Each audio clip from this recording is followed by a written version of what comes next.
Hello, welcome back to another episode of Codicize. Today we are going to be talking about cookies. So this video will be an introduction to cookies for non-technical users, right? So if you're an engineer, you might find this video to be a little bit basic, a little bit beginner, but I'm making this video for people that maybe aren't engineers, aren't developers, but they still need to learn how cookies work, what they are, how they can go wrong, and some of the consequences of using them. So let's get into it.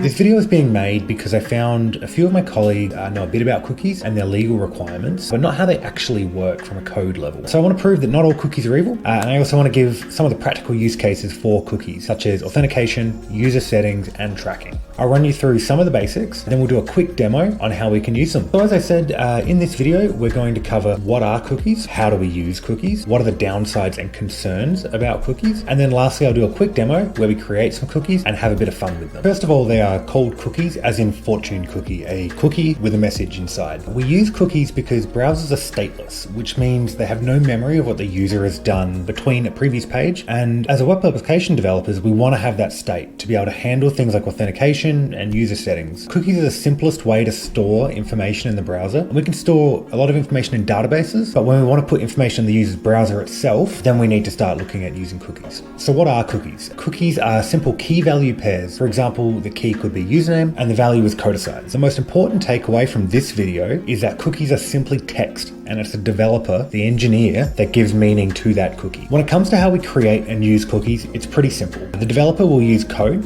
which can be done on the client, in other words, the browser, or on the backend, aka the server. Different frameworks such as Ruby on Rails, Express, and Phoenix have different ways of storing and accessing cookies, but at the end of the day, we're simply storing a key value pair in the browser. So a couple of questions you might be having. The first is, what can they track? Cookies can track basically anything you want it to, as long as it fits into that key value format. This means you could have something like username with codicize as that example again, or you could have the last time a user logged in. You could have a whole bunch of values in there. There's no limit, there's no requirements to what a cookie is tracking. In the same way, a cookie could be tracking nothing. In our demo later, we're going to show how you can store user settings in there, which really doesn't impact the user in terms of like GDPR track. Another really common question is, can you keep looking at something if you don't accept the cookies? It can get a little bit tricky here, and each site will have their own definition for this. But generally, yes, if you have a cookie banner pop up and it says accept all or choose what cookies you're going to be using, in that case, generally when you open up those cookie settings, there will be required cookies and then tracking, marketing, whatever they choose to call it. If you accept those required cookies, you will still be able to use and access the site normally. This is really dependent on the site though, so don't think that you can just ban all cookies and you'll be okay. If you accept all cookies, what does this mean? So that means any marketing, tracking cookies they have, all the required cookies for like authentication will be in there too. You'll be getting everything. If you totally remove all your cookies, which we can have a look at later as well, this means that you're probably going to be logged out of whatever service you're using, and then you'll probably get like a new tracking token as well. So there's a few different like things that happen there. You might get like weird ads for a bit if it doesn't know who you are, but generally yes, if you don't accept the cookies, you are able to still use the website. Another one that's common, particularly for like engineering and product teams, is how do you maintain cookies? So once a cookie has been put into the browser, what happens next? This is again a little bit tricky to answer for in a broad term, but generally if you have a cookie stored, you're able to update that value whenever you want as an engineer. In some cases, your browser may actually let you update that cookie value yourself, but the value you put in there won't mean anything. Generally, it's a good idea to clear your own cookies when you stop using them, when you don't need them anymore. You can also set a life on the cookie. Then lastly is the user themselves are able to get rid of the cookies. These are sort of the three main options you've got there for removing cookies. Another question that came up when I was talking with some of my colleagues about this is, are there multiple cookies? Yes. So a site can have, I will say here, unlimited amount of cookies.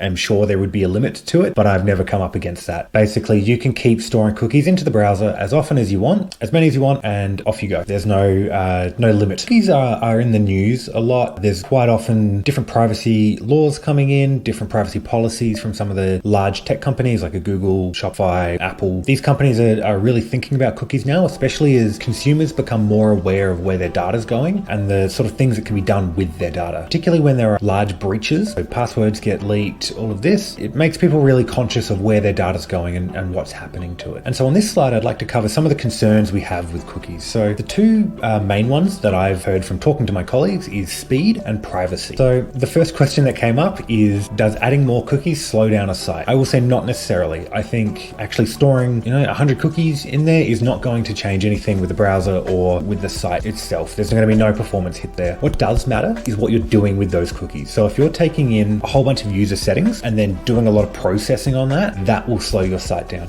That is not the cookie's fault though. The cookie is just a key value pair. Whatever you're doing with that information, that is where the slowness will sit. Where does it store data? It'll store data in the browser, and we'll show you where this is done in the browser in the demo section. That's it. Really, there's not a lot of complications with it. It stores it in the browser. It is a key value pair, and it does not necessarily get transmitted off to a different server somewhere. It doesn't even necessarily get transmitted back to the application itself unless they're reading it out through the browser. Can I see where my cookies are stored and what are they? Yes, you can. I'll show you how to do that in the browser. What happens when I accept a cookie? So when you're accepting a cookie, you are giving the web application permission to be able to start logging data against that. What I will say about this is that it is a legal and a human process, not a technical process. If you say reject all cookies, there is no hard requirement from the browser that they don't use your cookies, okay? This is a legal framework that exists. So if you're on a malicious site or a dodgy website, or the engineer, the developers don't really care, you can reject all cookies and they can still store them in the browser. So that you've probably seen in the media are really around third-party cookies. So people don't have an issue with cookies that check that a user is logged in. This is fine. This is something we've been doing for a long time for web applications. What people do have concerns around is what we call third-party cookies. So I have a website, then I install a widget from someone else, then they're able to track on my website what a user is doing. So this is that third party over there. Traditionally, this has been used for like analytics tools, for advertising. We can say, John accessed mycoolwebsite.com, then he's gone back to Facebook, and we can feed that data into Facebook to then start feeding advertising in there for My Cool Website. This is the main concern around third-party cookies because there's a lot of transmission there. It's not really clear to users, to consumers, where their data is going. And those concerns are really changing now. People are much more aware where their data is going, the kind of people that are using it. And there are some even big cases like the Cambridge Analytica where a lot of data was shared and it was used in incorrect ways or ways that went against the terms and conditions that a user had signed up for. So it's really important that as we're progressing in our privacy technology, so Google and a lot of different services are starting to ban these third-party cookies, that we're keeping up to date on how we store our data, where we share it around. We're making sure that we're really closing that down and making sure that the only people that have our data are the ones that actually need to be using it. Okay, so now it's time for our demo. We're going to hop into some code. We're going to be here to store cookies and to use them. We will be storing and setting cookies. We'll be using vanilla JavaScript, and then we're going to use a library because it's a little bit easier for me. There are a lot of different tools to set and get cookies. We're not locked to JavaScript. This is just something that's really easy for me to demo here. So we'll be retrieving them, and then we're going to be doing something with them, which I'll show you in the demo in a minute. So let's get into it. I said I was going to do a demo in this video, but it's already running a bit long, so I'll upload that as a separate video shortly. Otherwise, thank you for watching, and I hope you learned something about cookies that you can take into your workplace. As always, the best way to help this channel is liking, subscribing, and sharing the videos with your friends and coworkers. Have a good day. Love ya.